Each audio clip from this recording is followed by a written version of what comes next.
ഏതെല്ലാമോ രാഷ്ട്രീയ ദല്ലാളന്മാരാൽ പോളിംഗ് ബൂത്തുകളിലേക്ക് ആനയിക്കപ്പെടുന്ന ഉത്തരേന്ത്യൻ മുസൽമാന്റെ ദയനീയമായ ഗതികേടിൽ നിന്ന് എണ്ണപ്പെരുപ്പത്തിൽ അവരെക്കാൾ എത്രയോ പിന്നിൽ നിൽക്കുന്ന കേരളത്തിലെ മുസ്ലിം സമുദായം പുരോഗതിയുടെ ഏണിപ്പടവുകൾ കയറിപ്പോയത് ബാഫക്കി തങ്ങളും പൂക്കോയ തങ്ങളും സയ്യിദ് മുഹമ്മദ് അലി ശിഹാബ് തങ്ങളും കാണിച്ചു തന്ന ഈ രാഷ്ട്രീയ മാർഗദർശനം സ്വീകരിച്ചതുകൊണ്ടാണ്. അതല്ല എന്നാണ് ഇവിടുത്തെ SDPI-കാരന്റെ മറുപടിയെങ്കിൽ, അതല്ല എന്നാണ് ജമാഅത്തെ ഇസ്ലാമിക്കാരൻ പറയുന്നത് എങ്കിൽ ഞങ്ങൾ ചോദിക്കട്ടെ, 3 കോടിയോളം മുസൽമാന്മാർ തിങ്ങി താമസിക്കുന്ന ഉത്തരേന്ത്യയിലെ മുസ്ലിം സമുദായത്തിന് എന്തുകൊണ്ട് ഈ പുരോഗതി ഉണ്ടായില്ല? 1887 ഒന്നാം സ്വാതന്ത്ര്യ സമര കലാപത്തിന് ഹിന്ദുക്കളും മുസ്ലിങ്ങളും ഒന്നിച്ചണിനിരന്ന റഫി മുഹമ്മദ് കിദ്വായിയുടെയും ലിയാഖത്ത് അലി ഖാന്റെയും ഒക്കെ തട്ടകമായ മീറത്തിൽ പ്രിയപ്പെട്ടവരെ, മുസ്ലിം സമുദായത്തിന്റെ ഒരു ജൂനിയർ കോളേജ് അപ്ഗ്രേഡ് ചെയ്യിക്കാൻ സ്വാതന്ത്ര്യം ലഭിച്ചു 60 വർഷക്കാലം കഴിഞ്ഞിട്ടും അവിടുത്തെ മുസ്ലിം സമുദായത്തിന് സാധിച്ചിട്ടില്ല എങ്കിൽ ഈ കൊച്ചു കേരളം അതുമായി നിങ്ങൾ താരതമ്യപ്പെടുത്തൂ. ലീഗിനെ വിമർശിക്കുന്നവർ ഒരു കാര്യം മനസ്സിലാക്കണം, നിങ്ങൾ വായിക്കേണ്ടത് സച്ചാർ കമ്മിറ്റി റിപ്പോർട്ടാണ്. 1947 മുതലുള്ള ഇന്ത്യയിലെ മുസ്ലിം സമുദായത്തിന്റെ സാമൂഹിക ഘടനാ മാറ്റങ്ങളെക്കുറിച്ച് ആധികാരികമായി പഠിച്ചിട്ടുള്ള സച്ചാർ കമ്മിറ്റി ഒരേ ഒരാളുടെ പേരെ ആ സച്ചാർ കമ്മിറ്റി റിപ്പോർട്ടിൽ എഴുതി വെച്ചുള്ളൂ. ഞാൻ ചോദിക്കട്ടെ, 1947 ശേഷം അബുൽ കലാം ആസാദിനെ പോലെ, മൗലാന അബുൽ ഹസൻ അലി നദ്വിയെ പോലെ, മൗലാന വഹീദുദ്ദീൻ ഖാനെ പോലെ എത്രയോ മുസ്ലിം പണ്ഡിതന്മാർ, എത്രയോ മുസ്ലിം ദിശനാശാലികൾ, നവോത്ഥാന നായകന്മാർ ഒക്കെ ജീവിച്ചു മരിച്ചുപോയ ഈ ഭാരതത്തിന്റെ മണ്ണിലെ 47 മുതലുള്ള മുസ്ലിം സമുദായത്തിന്റെ സാമൂഹിക ഘടനയെക്കുറിച്ച് സച്ചാർ കമ്മിറ്റി പഠനം നടത്തിയപ്പോ ഒരേ ഒരു ഇന്ത്യൻ മുസൽമാന്റെ പേര് സച്ചാർ കമ്മിറ്റി അവരുടെ ലേഖനത്തിൽ, അവരുടെ റിപ്പോർട്ടിൽ രേഖപ്പെടുത്തിയുള്ളൂ. അത് അഭിവന്ദ്യനായ ഖായിദെ മില്ലത്ത് മുഹമ്മദ് ഇസ്മായിൽ സാഹിബിന്റെ പേര് മാത്രമാണ്. ഞങ്ങളാണ് ഈ സമുദായത്തിന് നേടിക്കൊടുത്തത്. ഞാനതിന്റെ വശങ്ങളിലേക്ക് പോകുന്നില്ല. ഇത്തരത്തിലുള്ള സംഘടനകൾ നമ്മുടെ മതസൗഹാർദ്ദത്തെയും കേരളത്തിലെ മുസ്ലിം സമുദായം ആർജിച്ചിട്ടുള്ള ഈ പുരോഗതിയുടെയും കടക്ക് കത്തിവെക്കാൻ മാത്രമേ നിമിത്തമായി തീരുകയുള്ളൂ. എംഡിക്കുട്ടി സാഹിബിന്റെ വാഗ്ദാനമല്ല, അള്ളാഹുവിന്റെ വാഗ്ദാനം. എന്തു ലയസ്തഖ്ലിഫന്നഹും ഫിൽ അർളി, നിങ്ങൾക്ക് ഭൂമിയിൽ പടച്ച തമ്പുരാൻ ആധിപത്യം നൽകും. കമസ്തഖ്ലിഫല്ലദീന മിൻ ഖബ്ലിഹിം, നിങ്ങളുടെ മുൻഗാമികൾക്ക് എങ്ങനെ ആധിപത്യം നൽകിയോ അതേ രീതിയിൽ നിങ്ങൾക്കും നൽകും. പക്ഷേ അതിനൊരു ക്വാളിറ്റി ഉണ്ട്, അതിനൊരു യോഗ്യതയുണ്ട്. ആമനൂ മിൻകും വഅമിലു സ്വാലിഹാത്തി, നിങ്ങൾ വിശ്വാസികളായിരിക്കണം. ഞാൻ ചോദിക്കട്ടെ, കേരളത്തെ പോലെ മുസ്ലിം സമുദായം മതപരമായ വിഷയത്തിൽ മുന്നോട്ട് പോയ, അല്ലെങ്കിൽ മതപരമായ വിഷയത്തിൽ ഇത്രയും കൂടുതൽ സന്നിവേശിപ്പിക്കപ്പെട്ട ഒരു സമുദായം കേരളത്തിന് പുറത്ത് എവിടെയും നമുക്ക് കാണുക സാധ്യമല്ല.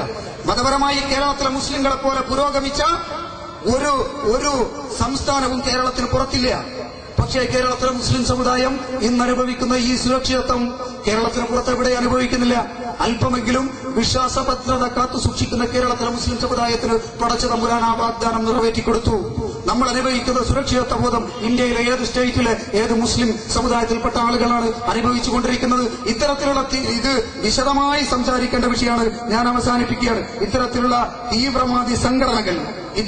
തീവ്രവാദി സംഘടനകൾ ഈ വിഷം ചീറ്റുന്ന, മാലിന്യം പ്രസരിപ്പിക്കുന്ന ആശയങ്ങളുമായി കടന്നു വരുമ്പോ മതത്തിന്റെ മൗലിക പ്രമാണങ്ങൾ ഉപയോഗിച്ച് അവരെ നേരിടാൻ നമുക്ക് കഴിയണം. തകർച്ചയുടെ അങ്ങേയറ്റത്തെത്തി നിൽക്കുകയാണ് ഇത്തരത്തിലുള്ള സംഘടനകൾ. ഇപ്പൊ ഏതാ കോട്ടയം ജില്ലാ പ്രസിഡന്റാണ് മാറി വന്നിരിക്കുന്നത്.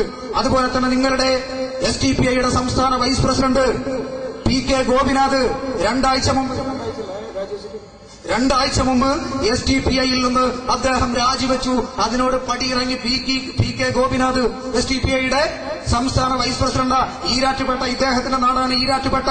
അവിടെ കഴിഞ്ഞ ആഴ്ച മുസ്ലിം ലീഗിന്റെ ഉജ്ജ്വലമായ ഒരു സമ്മേളനം നടന്നിരുന്നു. ഞാനവിടെ പ്രസംഗിക്കാൻ പോയതാണ്.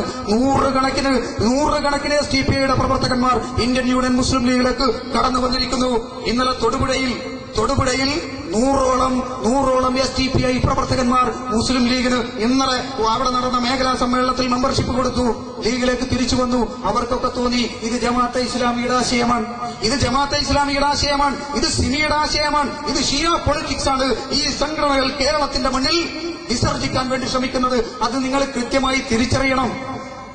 ഇവിടെ വന്നിട്ട് മുസ്ലിങ്ങൾ പീഡിപ്പിക്കപ്പെടുന്നു, നമുക്ക് രക്ഷയില്ല എന്നൊക്കെ പറയുമ്പോ അതിന് പിന്നിൽ ഒരു ഹിഡൻ അജണ്ടയുണ്ട്. എല്ലാ വർഷവും ഇറാൻ സന്ദർശിക്കുന്ന ആളുകളാണ് SDPI-യുടെ നേതാക്കന്മാർ. ഇത് ഞാൻ കാസർകോട്ട് മഞ്ചേശ്വരത്ത് വെച്ച് പ്രസംഗിച്ചപ്പോ SDPI-യുടെ നേതാക്കന്മാർ വന്ന് പറഞ്ഞു, ഇല്ല, ഞങ്ങൾ ഇറാനിൽ പോകാറില്ല. അങ്ങനെ ഞങ്ങൾ വെല്ലുവിളിച്ചു ഇവരെ. ഞങ്ങൾ പറഞ്ഞു, ജനമധ്യത്തിൽ നിങ്ങളുടെ പാസ്പോർട്ടിന്റെ കോപ്പി ഉയർത്തി കാണിക്കാൻ ധൈര്യമുണ്ടോ എന്ന് ചോദിച്ചപ്പോൾ അവര് നിർത്തി. ഇറാനിയൻ പൊളിറ്റിക്സ് കേരളത്തിലേക്ക് കൊണ്ടുവരാൻ ശ്രമിക്കുന്ന ഈ കശ്മലന്മാരെ നമ്മൾ തിരിച്ചറിയണം. 2005 ഡിസംബർ ആദ്യ ലക്കത്തിൽ പുറത്തിറങ്ങിയ തേജസ് ദൈവാരികയിൽ വളരെ വ്യക്തമായി പറഞ്ഞിട്ടുണ്ട്, സയ്യിദ് അബുല്ലാല മൗദൂദിയും സിമിയും ജമാഅത്തെ ഇസ്ലാമിയും മുന്നോട്ട് വെച്ച ആശയത്തിന്റെ രൂപീകരണത്തിന് വേണ്ടിയാണ് ഞങ്ങൾ രൂപീകരിക്കപ്പെട്ടത് എന്ന്. സിമി ഇന്ത്യ രാജ്യത്ത് തകർന്നു പോവുകയും ജമാഅത്തെ ഇസ്ലാമി അവരുടെ താത്വികമായ നിലപാടിൽ നിന്ന് വഴിമാറി സഞ്ചരിക്കുകയും ചെയ്ത ഒരു പ്രത്യേകമായ പശ്ചാത്തലത്തിലാണ് ഞങ്ങൾ വന്നത് എന്ന് 2005 ഡിസംബർ ആദ്യ ലക്കത്തിൽ പുറത്തിറങ്ങിയ തേജസ് ദൈവാരികയിലുണ്ട്. അതുപോലെ തന്നെ ജമാഅത്തെ ഇസ്ലാമിയും ഇത്തരത്തിലുള്ള സംഘടനകളും ഇന്ത്യയിലെ മുസ്ലിം സമുദായത്തിന് എത്രമേൽ ദോഷം ചെയ്യുന്നു എന്നതിനെക്കുറിച്ച് നമ്മൾ പഠിക്കണം. നമ്മൾ കൃത്യമായി പഠിക്കേണ്ടതുണ്ട്. ഇന്ന് ലോകം മുഴുവൻ അറബ് വസന്തത്തെക്കുറിച്ച് നമ്മൾ ആഘോഷിച്ചുകൊണ്ടിരിക്കുകയാണല്ലോ. എന്താണ് അറബ് വസന്തം? ജനാധിപത്യത്തിന്റെയും മതേതരത്വത്തിന്റെയും മാർഗത്തിലൂടെയുള്ള ക്രിയാത്മകമായ രാഷ്ട്രീയ ശാക്തീകരണം. അതാണ് ജനാധിപത്യം, അതാണ് മതേതരത്വം, അതാണ് മുസ്ലിം ലീഗ് ഉയർത്തിപ്പിടിച്ചത്. ആ സന്ദേശത്തിലേക്ക് 60 വർഷം കഴിഞ്ഞതിന് ശേഷം മുസ്ലിം ലോകം എത്തിയിരിക്കുന്നു. മിഡിൽ ഈസ്റ്റിൽ, മധ്യേഷ്യയിൽ, അറബ് ലോകത്ത് ഇന്ന് നടന്നുകൊണ്ടിരിക്കുന്ന ഈ ജനാധിപത്യ വിപ്ലവം 60 വർഷങ്ങൾക്ക് മുമ്പ് ഖായിദെ മില്ലത്ത് മുഹമ്മദ് ഇസ്മായിൽ സാഹിബിന്റെ നേതൃത്വത്തിൽ ഇന്ത്യയിലെ മുസ്ലിംകൾ നടത്തി വിജയിച്ചു. നമ്മളെയാണ് അറബ് വസന്തം ആഘോഷിക്കുമ്പോ അതിന്റെ അട്ടിപ്പേർ അവകാശപ്പെടുന്ന ജമാഅത്തെ ഇസ്ലാമിക്കാര, നീ മനസ്സിലാക്കണം, നിന്നെക്കുറിച്ച് ടുണീഷ്യയിൽ ഇസ്ലാമിക വിപ്ലവത്തിന് നായകത്വം വഹിച്ച റാഷിദുൽ ഖനൂസി ഈയിടെ അൽ അസർ യൂണിവേഴ്സിറ്റിയിൽ നടത്തിയ പ്രഭാഷണത്തിൽ മുഴുക്കെ അദ്ദേഹം പറഞ്ഞത്, ജമാഅത്തെ ഇസ്ലാമി എന്ന് പറയുന്ന ഒരു സംഘടനയാണ് ഈ രീതിയിലേക്ക് ഇന്ത്യയിലെ മുസ്ലിം സമുദായത്തെ നശിപ്പിച്ചത് എന്ന്. കഴിഞ്ഞ വർഷം നിങ്ങളുടെ ശാന്തപുരം ഇസ്ലാമിയ കോളേജിൽ മുഖ്യയായി കടന്നു വന്ന റാഷിദുൽ ഖനൂസി പറഞ്ഞത് ഇന്റർനെറ്റ് സൈറ്റുകളിൽ നിങ്ങൾക്ക് കാണാം. അതുപോലെ തന്നെ ജമാഅത്തെ ഇസ്ലാമിയുടെ 50ാം വാർഷിക സമ്മേളനത്തിന് കൊണ്ടുവന്ന ജമാഅത്തെ ഇസ്ലാമിയും NDF-കാരനും വലിയ നേതാവായി കൊട്ടിഘോഷിക്കുന്ന ഡോക്ടർ ഫഹ്മി ഹുവൈദി, അദ്ദേഹത്തിന്റെ അൽ ഖുർആനു വസുൽത്താൻ എന്ന പേരിൽ അദ്ദേഹം ഈ അടുത്തൊരു ഗ്രന്ഥം എഴുതി. ആ ഗ്രന്ഥത്തിൽ അദ്ദേഹം പറയുന്നു, അക്തറുർ റുദൂദി ശുയൂഅൻ ബൈനൽ ഇസ്ലാമിയീന അൽആൻ ഇബാറത്തു ഹുകൂമത്തില്ലാഹി അല്ലതി യഅതി ബിഹാ ഹിസ്ബുല്ലാഹ് ലിതുല കലിമത്തുല്ലാഹ് വഅഹുലൈഹിം തുഅതു ഹാകിമിയത്തില്ലാഹ് സുബ്ഹാനഹു വഹുവ തഅബീറുൽ ലദി സഖഹുൽ ഫഖീഹ് അൽ പാകിസ്ഥാനി അൽ കബീർ സയ്യിദ് അബുല്ലാല മൗദൂദി വസ്തഖദമഹു വതബ്ബറഹു ഫിൽ ആലം അൽ അറബി അസ്സയ്യിദ് ഖുതുബ്. ആരാണ് പറയുന്നത്? NDF-കാരൻ ആദരിക്കുന്ന, ജമാഅത്തെ ഇസ്ലാമിക്കാരൻ ആദരിക്കുന്ന ഡോക്ടർ ഫഹ്മി ഹുവൈദി. അദ്ദേഹം പറയാണ്, ശാന്തമായി ഒഴുകിയിരുന്ന ഇസ്ലാമിക ലോകത്തിനുള്ളിലേക്ക് ഇന്തോനേഷ്യ മുതൽ അൾജീരിയ വരെ വിസ്തൃതമായി കിടന്ന ഇസ്ലാമിക സാമ്രാജ്യത്വത്തിനുള്ളിലേക്ക് തീവ്രവാദത്തിന്റെയും ഭീകരവാദത്തിന്റെയും വിഷവിത്തുകളുമായി കടന്നുവന്ന സയ്യിദ് അബുല്ലാല മൗദൂദി എന്ന പാകിസ്ഥാൻകാരനാണ് ഇന്ന് ലോകത്തിന്റെ വ്യത്യസ്തങ്ങളായ ഭാഗങ്ങളിൽ നടന്നുകൊണ്ടിരിക്കുന്ന ചാവേറാക്രമണങ്ങളുടെ മുഴുവൻ ആശയപരമായ സ്രോതസ്സിൽ നിന്നും മുസ്ലിം ലോകത്ത് ഇതിനെ പരിചയപ്പെടുത്തി കൊടുത്ത് പ്രചാരം കൊടുത്തത് സയ്യിദ് ഖുതുബായിരുന്നുവെന്നും വളരെ കൃത്യമായി ബഹുമാന്യനായ ഫഹ്മി ഹുവൈദിയെ പോലുള്ളവർ രേഖപ്പെടുത്തുന്നു.